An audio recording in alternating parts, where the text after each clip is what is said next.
रांची से एक बड़ी खबर सामने आई है जहां एटीएम बदलकर चोरी किया करते थे। इस चोरी करने वाले गिरोह के 2 सदस्यों को रांची पुलिस ने गिरफ्तार किया है। गिरफ्तार करने के बाद इन शातिर चोरों ने बताया कि आखिर कैसे ये एटीएम से जब एटीएम में लोग पैसे निकालने आते थे तो उसका एटीएम बदल कर वो उसी एटीएम से पिन कोड मालूम करते थे और पैसे चोरी करते थे। जी हाँ, रांची पुलिस ने 2 शातिर अपराधियों को गिरफ्तार किया है जो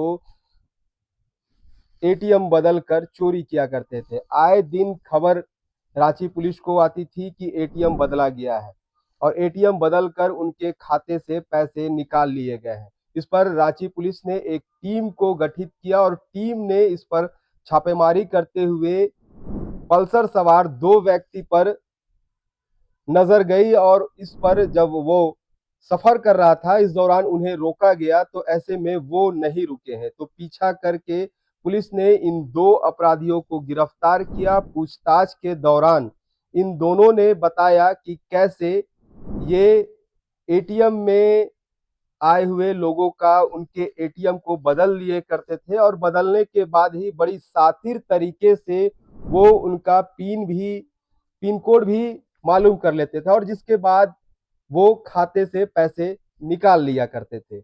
तो सुनिए कि इसे लेकर जो रांची के ग्रामीण एसपी हैं वो इन शातिर चोरों को पकड़ने के बाद क्या कुछ कह रहे हैं। क्या है मामला, किस तरह से ट्रैक किया गया?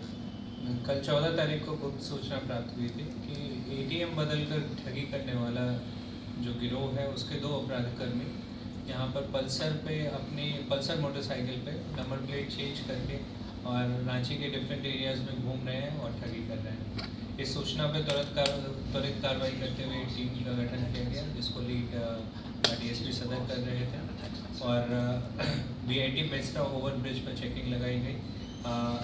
चेकिंग के दौरान उधर से एक पल्सर मोटरसाइकिल पर 2 व्यक्ति हेलमेट पहनकर आते हुए दिखाई दिए। पुलिस के रोकने के बावजूद वो लोग नहीं रुके और भागने का प्रयास किए। उनको पकड़ा गया और उनसे पूछताछ की गई।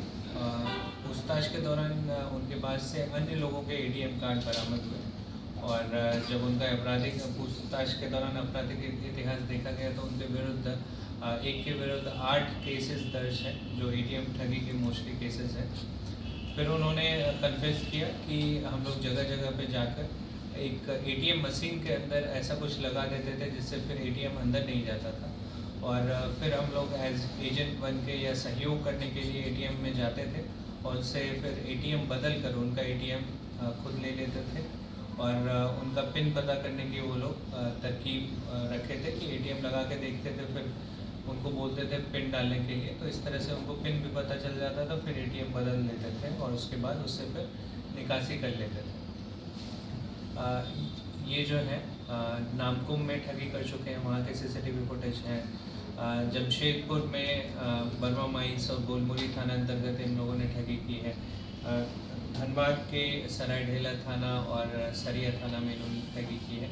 तो ये गिरोह का जो 2 व्यक्ति है जो मेन इनके गिरोह के सदस्य हैं, उन लोगों की गिरफ्तारी की गई है और उनको जेल में भेजा। एक विक्रम कुमार और बिट्टू है जो नवादा का रहने वाला है और दूसरा अभियुक्त धनंजय कुमार से, वो भी नवादा का रहने वाला, विरोध आपराधिक इतिहास। कितना अवैध निकासी हुई थी इस केस में? इस केस में नामकुम और डिफरेंट एरियाज़ में अवैध निकासी हुई है। इसमें जब हमें पता चला कि गैंग का 2 अभियुक्त घूम रहा है और वो ठगी करने की कोशिश कर सकता है डिफरेंट जगहों पे, तो हमने फिर इसमें इन दोनों के लिए चेकिंग लगाई और इनको गिरफ्तार किया। देखिए कि 2 बड़े शातिर अपराधी, ये आए दिन रांची से ऐसी खबरें आती थी कि उनका एटीएम मशीन में फंस गया है और उसके बाद एटीएम को वह बदल कर उससे पैसे निकाला करते थे। और ये 2 शातिर अपराधी विक्रम और धनंजय, ये बिहार से यहाँ आए थे और रांची ही नहीं, ये जमशेदपुर और धनबाद जैसे इलाके में भी इस कारनामे को अंजाम दिया करते थे। अब ये दोनों अपराधी सलाखों के पीछे हैं और पुलिस ने इन्हें गिरफ्तार कर लिया है। फिलहाल के लिए इतना ही, मुझे दीजिए इजाजत। नमस्कार। अगर आपको हमारा ये वीडियो अच्छा लगा तो इसे लाइक करें, शेयर करें और हाँ, सब्सक्राइब करना ना भूलें।